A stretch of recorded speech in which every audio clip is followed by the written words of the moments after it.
actually, the theme, of course, is around embroidery and embroiderers. But as I have mentioned, there's a lot more than that. Actually, all my novels are about human nature, and also about very determined and courageous women struggling against all odds to find happiness, success, and even love. And now I'm living the life that I want to live, but not in the past, because that was another story, of course, you know. But I did go through a huge amount of difficulties to arrive at this point. So I think I'm very qualified to write about all those women because I know how they feel. I really know.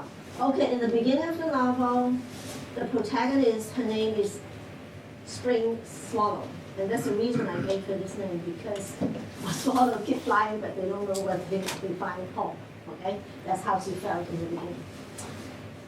And then, the reason she became an embroiderer is also, she didn't choose to be an embroiderer at all. Okay? And as you saw from the book trailer, in Chinese there is a tradition which is a very bad tradition. It's called 己夫为婚, 己夫为婚. You point to each other's bellies and decide the fate of your children. Okay, let's say I have a girlfriend, we are about the same age, we are pregnant at the same time, and we point to each other's belly. Okay, if you give birth to a boy and I give birth to a girl, they will be husband and wife when they grow up. So there's no freedom of love, not at all. It's all arranged. Everything is arranged. Sometimes it works out actually, but most of the time they don't work out. Okay, so this 己夫为婚 point to the belly. However, in my novel, the good friends, okay, point to each other's bellies. But however, the groom died before he was born. 嗰個男仔咧 BB 嘅時候咧，就已經喺肚裏邊咧就死咗啦嚇。Die inside a womb. But a promise is a promise. So you still have to marry the dead person. So she ended up when she was 17, she had to marry the dead person. How can you marry the dead person? Of course, it's symbol. Everything is like jumping into it's just symbolized.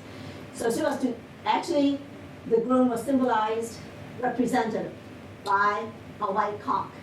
So you're sitting on a chair, and then you were the bride, and then the ceremony is exactly the same like a real ceremony. And sometimes in traditional China, I don't know whether it still happens now, sometimes a woman in love with a man, but somehow either the man died or the man refused to marry her, and she won't give up. But this kind of won't give up is stupid reason, not a smart reason, right? It's stupid. Just move on, get over it and move on with their life. But some women won't. So what did they do? They still marry the person, even if the person doesn't want to marry her. How did they do it? They married the picture. But exactly the same ceremony. Exactly elaborate gowns, firecrackers, everything, music, everything the same. But they marry a picture. And then they stay single the rest of their life, just dedicated and make offerings to the picture every day. So that happened in China. I don't know other country.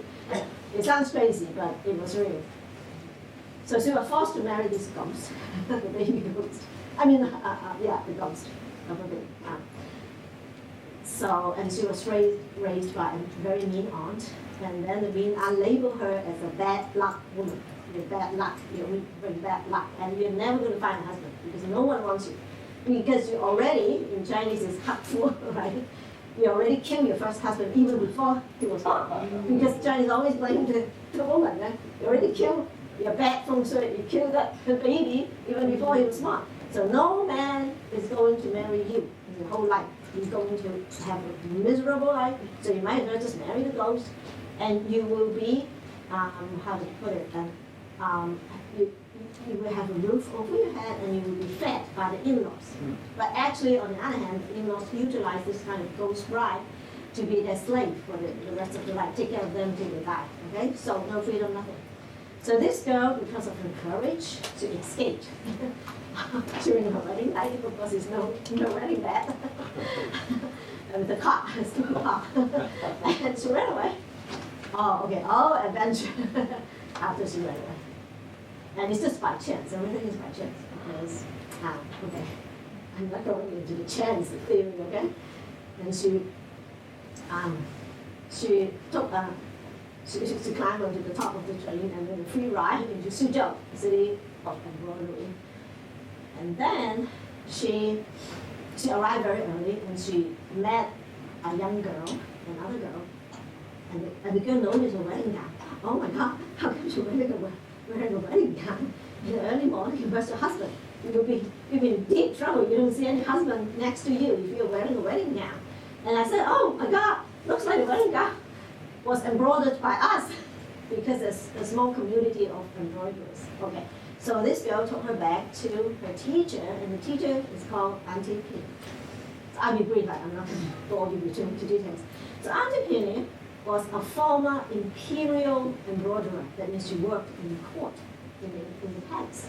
When you work in the palace, you're required to be a virgin because then you're not distracted by men or children or whatever. You know, okay, you're required to be a virgin, so you can concentrate just on embroidery. And also because your eyesight after a long time might be not doing very well because of those fine works. Okay, so the imperial embroiderer, and she became the lover of the emperor, secret lover. Emperor, of course, he was allowed to as many concubines, any woman he wants, right? Actually, women want him more than he wanted them. So, but she was able to, to be the empress lover. But one day she received a scarf from the empress, and she found that the scarf actually was the same scarf she embroidered and gave to the husband as a token of love, as a gift. So, can you guess why she got this as a gift from the empress back? She gave it to the emperor as her token of love, their token of love, with her own embroidery. But then the empress gave it back to her as a gift. Can you guess what happened? Can you guess why? If you receive a gift from the empress, like this is not a good sign, especially in traditional China. That means you're going to hang yourself. I'm not going to kill you. You're going to kill yourself. You seduce my husband, you kill yourself. And that's the irony. You're going to kill yourself with the same embroidered scarf you gave to the emperor. So this is, And then I'm not going to bore you with details. Anyway, she escaped. Again, a lot of escape. So she adopted these 4 orphan girls. They're all orphans. And the first thing, 有一個拜師嘅傳統，拜師. It's a ceremony of paying respect to the teacher, and beside the teacher, accept you as a student. Because in the past, it's not just money. I have to check everything with you, whether you qualify, if you have virtuous, loyal, you will be loyal to me, everything.